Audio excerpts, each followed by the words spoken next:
أعوذ بالله من الشيطان الرجيم بسم الله الرحمن الرحيم الرحمن علم القرآن خلق الإنسان علمه البيان الشمس والقمر بحسبان والنجم والشجر يسجدان والسماء رفعها ووضع الميزان ألا تطغوا في الميزان وأقيموا الوزن بالقسط ولا تخسروا الميزان والأرض وضعها للأنام فيها فاكهة والنخل ذات الأكمام والحب ذو العصف والريحان فبأي آلاء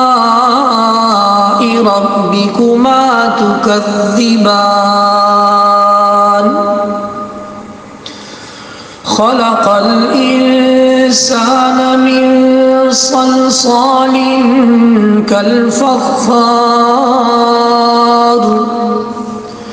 وخلق الجان من مارج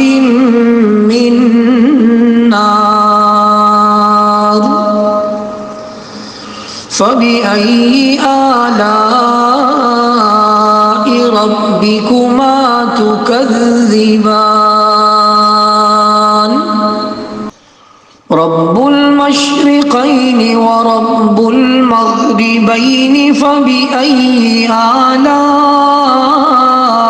ربكما تكذبان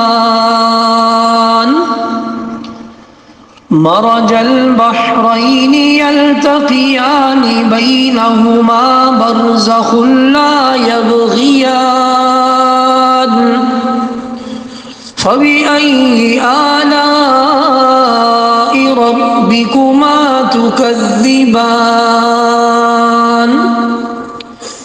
يخرج منهما اللؤلؤ والمرجان فبأي آلاء ربكما تكذبان وله الجوار المنشآت في البحر كالأعلام فبأي آلاء ربكما تكذبان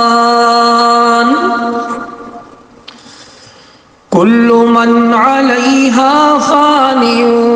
ويبقى وجه ربك ذو الجلال والإكرام فبأي آلاء ربكما تكذبان